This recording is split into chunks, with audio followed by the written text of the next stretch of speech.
opt to go for something along the lines of a Labo-Labo or a Yuzhong, as the squishy backliners from BTK can suffer from that kind of initiation. Maybe the bigger problem is this Esmeralda. Now it kind of makes total sense why BTK wanted to go for the first pick Esmeralda, or at least in this case, second pick Esmeralda. It's because of the fact that the deterrent factors for both the other heroes for the BTK lineup can be stopped by the Esmeralda. Well, speaking of which, comfort picks coming out on the side of Blacklist International. We see the Thamos. We also see the classic Oheb Alice here. Let's see what BTK's overall response is going to be. I think you go Grok this time. Going out for BTK, that's your comfort pick. You know, I have a very, very weird pick in my head. Atlas. Ooh, Atlas? Is it going to be worth it this time around? I'm not 100% sure, but here we go. It's going to be Matilda instead that has been left wide open since the beginning of time. At the very least, now they have guaranteed ways to at least knock Oh My Venus out of the real-world manipulation. Oh my god, the draft has been set by both of the teams right now. Give us your predictions, man. Let us know in the chat right now. Is it going to be Blacklist International or BTK? Gonna be a normal draft for game number 5, and I love it. They're gonna be sticking to what works. The classic Aljus Alice coming up from Blacklist International, greedy, but still very strong. Oh, this is it. This is for all the marbles here. Is North America gonna make the biggest statement here at N3 by knocking Blacklist down to the lower bracket? Or is it gonna be Blacklist taking this game? Only one may survive. Blacklist on the blue side, BTK on the red. Let's hop into the land of dawn. There's only one phrase to sum it all up. Boom, bang, bada bing. Are y'all ready for game 5? I'm so ready for game 5 here, and immediately we have to identify how these lanes are going to go. Thamos is going to get punished here on that top side by Shark instantaneously as Matilda controlling that river pressure. I want to say the Thams is more inclined to win against the Esmeralda in a 1v1 setup. That's why BTK put Shark in there just to poke out this Esmeralda, this Thams for a little bit. Maybe that will give a little bit of a head start for BTK.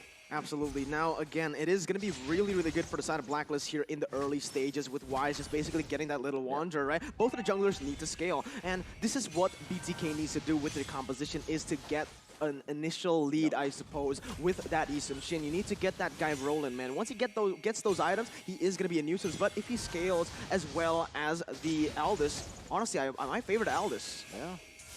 And one thing I do like about Blacklist International, this Ruby Eve combination. I love this because you always set up for the real world manipulation. And as a position 5 Ruby, you're just required to just dish out the crowd control and not much about the damage, and have the damage department be covered by the Eve. So it makes total sense to me, especially because what Blacklist International wants to do is just to drag out the game long enough for both the stacking or infinitely scaling heroes like the Aldous and the Alice will be strong in the late game. Yeah, I mean, this is the most standard meta game we've seen from either one of these sides. Very familiar, especially to the NPL regions, who overall generally hover around a lot of these heroes here. Now, BTK immediately moving in towards that top side jungle. So far, the level 4s are getting hit by both junglers at this point of time. Turtle's coming up in about 5 seconds or so. Now, rather slow, but Oh My Venus now getting punished here. Mlbb getting very close to getting some good damage, and maybe even first blood. Honestly, that was really good setup for the side of BTK. They go in for the trade. You can see, actually, that was really well coordinated. Yep. They were going for the camp in that,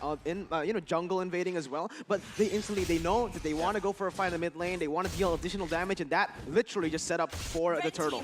What's happening bot side here? Turtle goes over by the SCB here for BTK, but so far, Fire checking, getting a good Chaos Assault on towards Wise's side, but he can just absorb the damage. Yeah.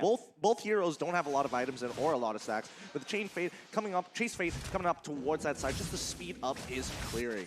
I really like how the Wise using this Aldous. He's really good. He's using that ultimate very efficiently just to roam around the map to get him to places a little bit faster. But look at this, BTK going in for the gank.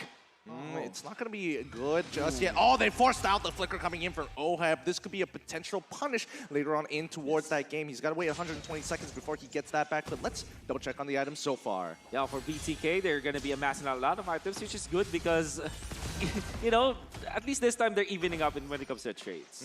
Yep, Zia's going to lose 50% of his HP for and now. Nothing much is being achieved here for either side. It's a dead even game thus far.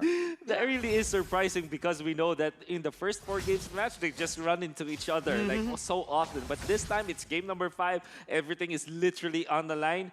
The winner will advance to the upper bracket, and the loser will be put in that lower bracket where there's so many strong teams that can eliminate you. So everything hangs in the balance in this last game. Honestly, this is the calm before the storm, right? You know something's bound to happen, and that is going to be most probably the second turtle of the game, you know? Most of the time here, after the first turtle, none of the teams want to go for any crazy engages, but wait a minute, I might just made a mistake, Venus! He's on some trouble here. He's taking way too much damage here, and Shark immediately able to punish first blood by Razor going over to BTK. Really nicely done.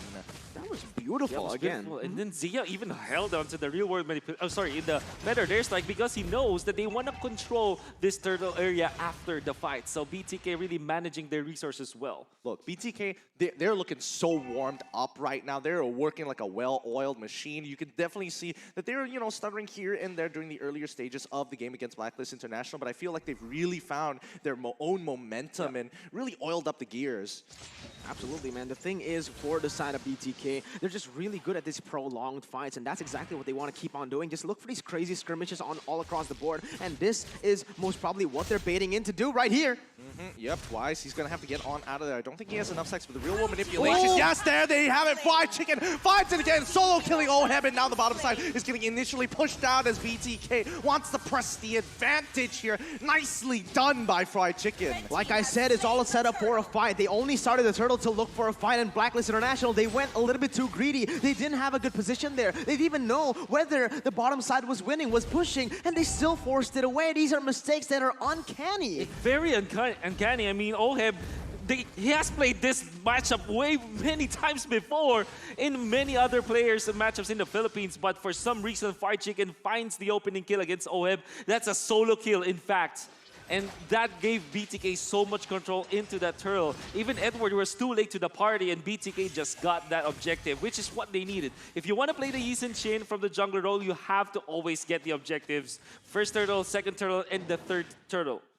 Here comes BTK as they rotate from the top side down towards Oheb, and they know for a fact that turret is so low. And there we go. Mlbb just going to tank a couple of shots just to break down the turret here on bottom side and open the map up a little bit more. That's the play you do when you have the turtle buff. Take advantage of the shield. That shield cools down, okay? So you have to make the most of it. And he did exactly that. Very smart, very intelligent plays here coming in from the side of BTK, not only getting the turret in the bottom side, but also rotating their members to that top side to just protect the turret. So not only, again, are they looking for the proactive movements on the map to get objectives, but they're also defending their objectives really well.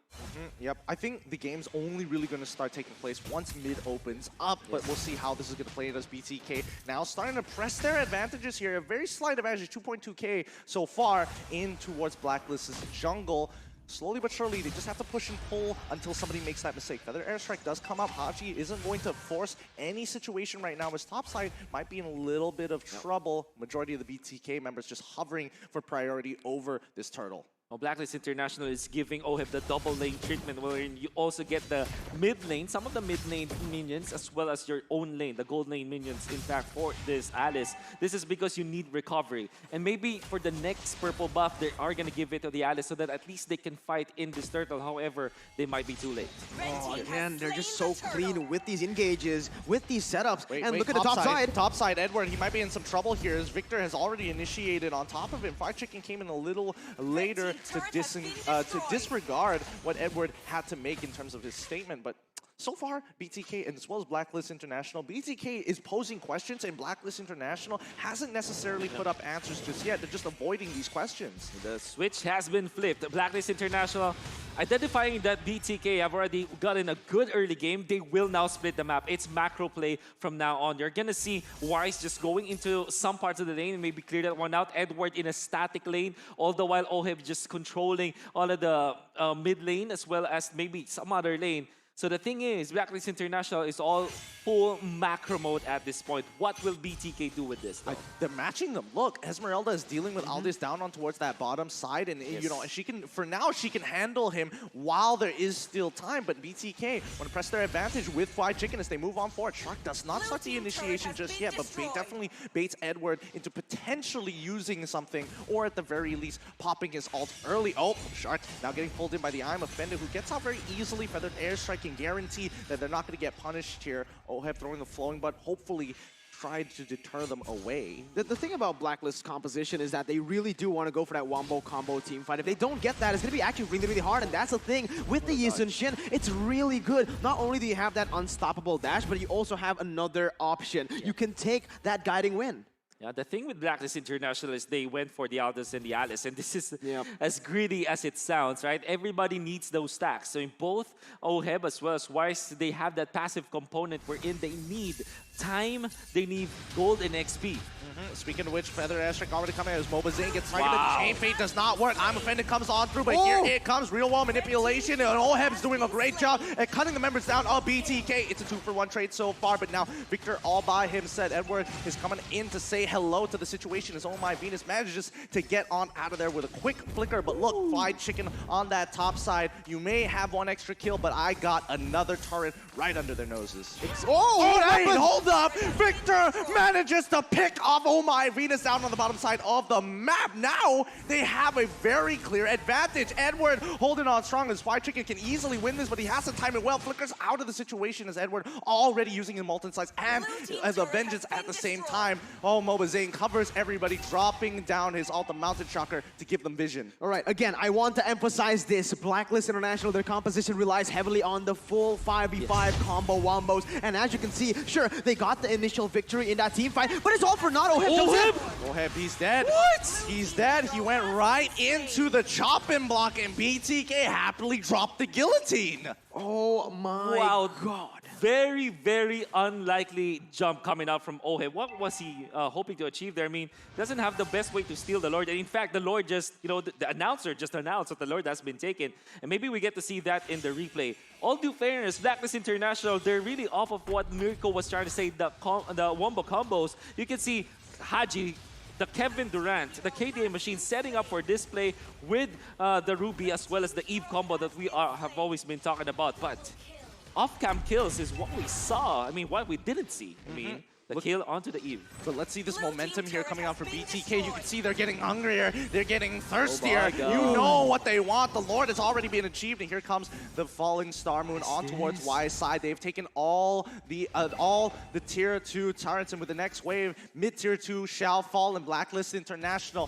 forced back a 6K goal lead for BTK. Is this huge or what? As Haji goes into the middle of the fight, Victor is able to hold on strong. Feathered Airstrike, more than enough damage. Falling Star Moon to secure the kill. He trades his life, but he doesn't care about it anymore as they will open up the inhibitors here. BTK open up the top side already. Blacklist International running out of time. Oh, crazy as it sounds, BTK just off of their confidence in that play. I mean, Victor, he knows that the rest of his team can just take a better trade. For example, yes, they did die on their Expedite in exchange for a Ruby, but they were able to get a kill, a turret down up top. So this is BTK getting an inhibitor 11 minutes into this game. These are the things that Blacklist does to other teams, and BTK, they're doing it to them. What is going on, man? M3 has literally been just flipped over its head, and we are seeing that BTK again. I want to emphasize this one more time.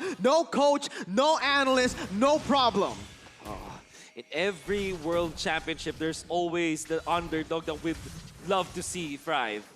BTK might be it. Yep, BTK just might be it. Edward going into the middle fight, absorbing that damage. Chain Fate on towards Mlbb. He manages to get out of the real one. Manipulation does not clip it right at the end. What? They find it. That's Victor. Fried Chicken has done it. Victor is now in the backline as they find a huge opportunity to break for it. They flicker on for it. They find another kill. That's 2. They can get the third. Mlbb. They have done it. They have gotten that triple kill. No wave to punish as BTK move towards that top side. They're gonna proxy the waves. They just need Shark to destroy Oheb here. Well done. They have done it. The biggest upset here so so far, BTK have beaten Blacklist International.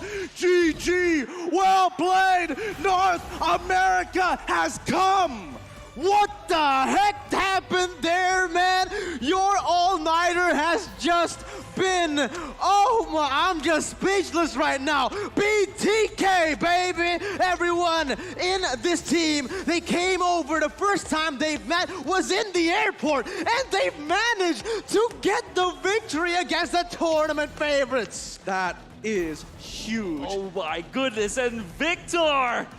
As well as Mlbb saying they're so happy with this. The odds are way against them. The 2% that went and voted for BTK from the Philippines are so happy with this. The majority of the regions, if you look at the other countries, they didn't vote as much for BTK, but BTK defied all odds. No coaches, no managers. I'm sorry if I repeat a miracle, but that is a massive